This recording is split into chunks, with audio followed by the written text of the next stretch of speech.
Yo mga idol, kumusta? Madrig mga sports ring nga pala. Ating pag-usapan, breaking PBA news, si Stan is back. Makakabalik na sa upunan ng Barangay Nibra at Justin Brownlee. Dumating na, so matindi pa rin ang makaharap ng ating Barangay Nibra this upcoming season ng ating liga mga idol. Ito na nga bang kinaabangan ng lahat dahil masyadong nagpapalakas na nga rin ang ibang kupunan tulad nga sa TNT Tropang 5G. Sabik na nga rin na matitiklop ang kupunan ng SMB mga idol dahil sariwang-sariwa pa nga rin ang nakuwang kampyonato ng SMB kung saan sila pa rin ang nagtagumpay sa ating liga. Kung bakit mas kinakailangan na nga rin ng ating Barangay Nibra na magpapalakas, dalawang kampyonato na nga rin ang nakuha ng SMB. Isa rin ang TNT Tropang 5G mga idol na kinuha ang isang import na may 7-3. Masasabing bigman na nga rin ang tangkad para matalo lamang ang SMB at makakatapat na kay Abay Jun Marpardo, habang ang kupunan ng ating Barangay Nibra naman masasabing nagplano na rin na maibalik ang dating ex-Nibra player na si Sistan. Alam na nating lahat mga idol, kailangan pa rin ng ating Jing Kings na may player na gustong makakabalik. Ito si Sistan na nga ba o ang high flying forward na si Jimmy Malonzo. Malaking big factor rin sa bidid area itong si Sistan mga idol kung bakit malakas rin sa depensa ang Barangay Nibra noon na may Sistan. May chance pa rin na makuha muli ang nasabing bigman na si Sistan mga idol. Nagiging free agent na nga rin ang nasabing bigman. Malaking adjustment pa rin ang mas kinakailangan ng ating Jing Kings this upcoming season ng ating liga.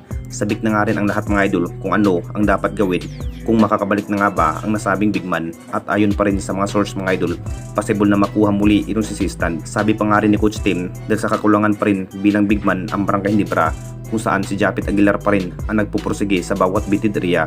Kung titignan nating lahat mga idol, si Sistan pa rin ang masusunod kung willing pa nga ba bumalik bilang bigman ng ating Barangay Nibra para sa Commissioner Cup. Dapat na nga bang makakabalik ang nasabing bigman? At dito na naman tayo sa isa pa nating balita. Justin Brownlee dumating na sa upunan ng Barangay Nibra. Alam na nating lahat mga idol, si Justin Brownlee pa rin ang magiging bilang import ng ating Barangay Nibra. Hindi pa rin na mangyari na hindi si Justin Brownlee ang magiging import. Pero siguradong mahihirapan dito ang ating best import na si Justin Brownlee ngayong paparating na Commissioner Cup mga idol sa naglalaking import. Dahil marami pa rin ang nasasabi mga idol, dapat na nga bang papalitan ang ating best import na si Justin Brownlee. Hindi pa rin na makuha ni Justin Brownlee ang kampeonato ng ating Barangay Nibra. Maraming conference na nga rin ang nakalipas mga idol na hindi na nga rin ang Barangay Nibra ang nakakuha sa kampeonato sa ating liga, kundi ang SMB or TNT Tropang 5G. Masasabing malabo na nga rin ang ating Barangay Nibra na makuha muli dahil sa kakulangan bilang player. Pero inamin na nga rin ni Justin Brownlee mga idol, kaya pa naman sa ating best import makipagsabayan sa malalakas na mas batang import na may 6'6 lamang po ang nagiging height sa ating best import na si Justin Brownlee mga idol. Excited na nga rin si Justin Brownlee na makapaglaro muli sa Commissioner Cup. Pero isang conference na nga lang po ang ating best import na si Justin Brownlee mga idol. Kung sakaling hindi pa rin na makuha ng ating Barangay Nibra ang malaking tagumpay this Commissioner Cup mga idol, siguradong papalitan na nga ba ang ating best import na si Justin Brownlee na mas bagong import.